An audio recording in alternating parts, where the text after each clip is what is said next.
the local officials to determine the transportation priorities and how they want to go about continuing their toll roads and other transportation programs.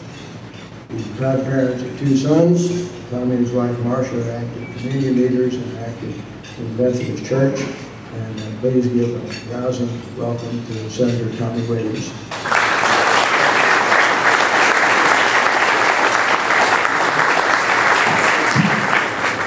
Thank you, Jim. I appreciate that kind introduction, and it's great to be with you here today. We do have some concerns as we move into this next legislative session about the budget, and I think with good reason. I'd like to visit with you very briefly about that and give you my perspective. There are a lot of numbers that have been thrown around, and I will tell you it may be a surprise to some of the people in this room that it's not exactly the way they wrote about it in the Houston Chronicle, so that may be a shock and a surprise to some of you that it didn't come out exactly like they reported it. But there's been a number thrown around about an $18 billion shortfall for the next legislative session.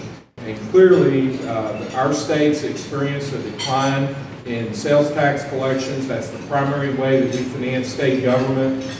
It's going to make for a tough session. Let me tell you how they came up with that $18 billion number and how I think we'll be able to address that in the next session of the legislature.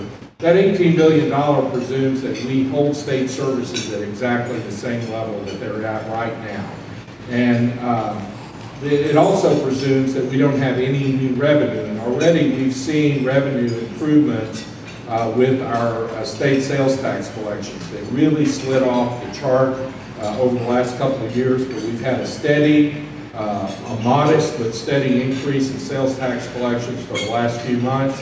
And I think we're going to continue to see that. And we'll see some additional revenue because of an increase in our economy and the state sales tax collections that go along with that.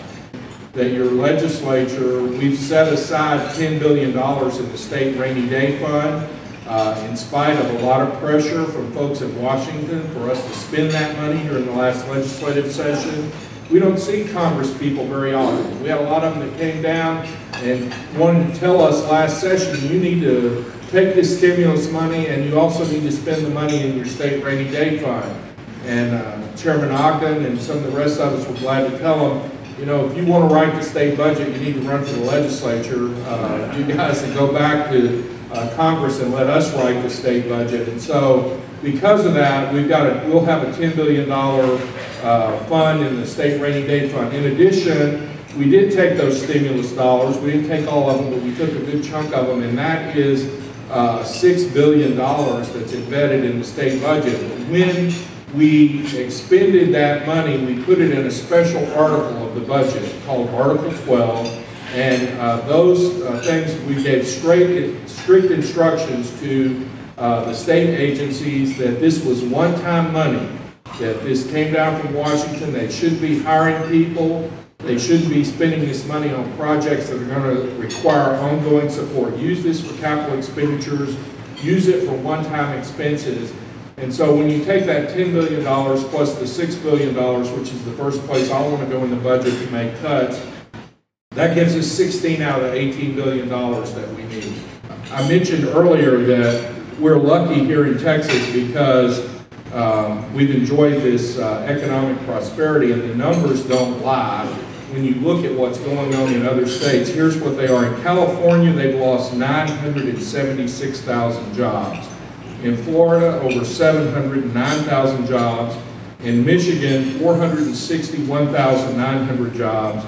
And in Ohio, they've lost over 339,000 jobs. So I think you get the idea here without me going through the whole list. That's not every state, but those are a few of the big states that we compete with, the 6 or 8 states. And of those 6 or 8 states, there's not another state in the country that's added any net new jobs over this period from December of 2006 to December of 2009, which covers the economic downturn that we've experienced.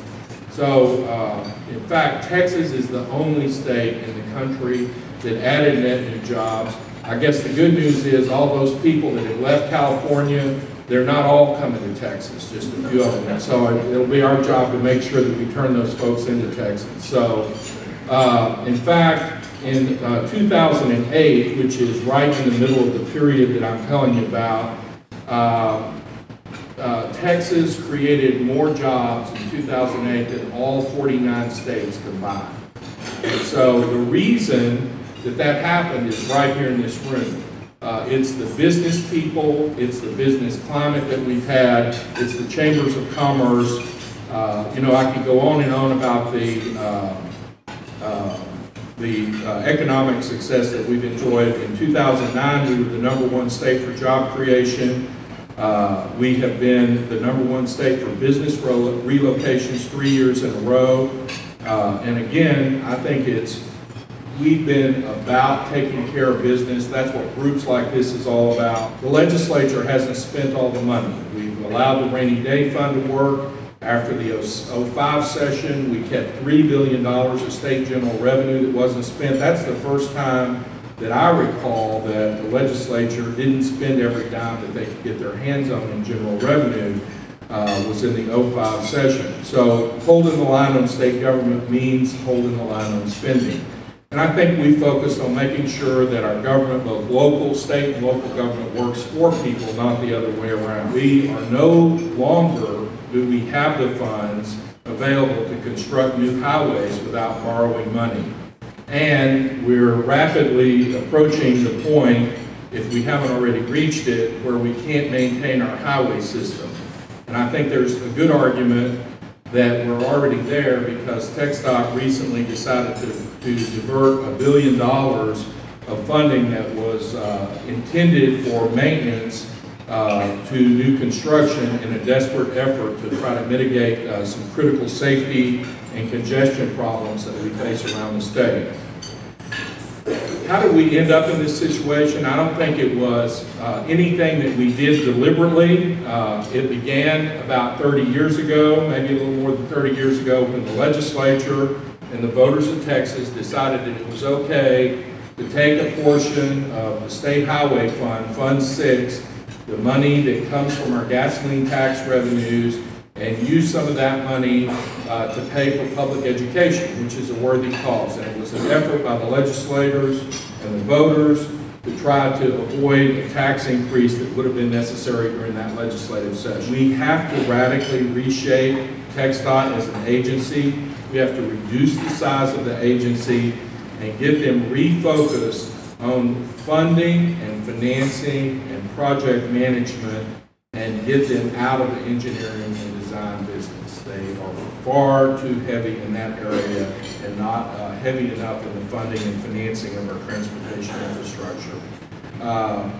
All with redistricting, with the challenges that we have with the Grant Thornton audit, I think we have a unique opportunity to reshape how our transportation funding and how our needs are addressed. And it's critical that we do that. We were left a great legacy by the people who went before us in the 60s and 70s when we had a dedicated source of transportation funding. It's important that we address this very critical infrastructure need, or we will be choking on traffic and congestion, and businesses will be fleeing from Texas instead of trying to come here and to be in business. I'm excited about our future. I'm excited about the opportunity that's before me, and I want to close by saying thank you. It's a great opportunity to come and visit with you, and I'm looking forward to working with your elected representatives, both your state elected folks that are here today and your local elected officials as we try to address these very critical needs. Thanks a lot for the chance to visit with you. It's been great, and good luck to you all.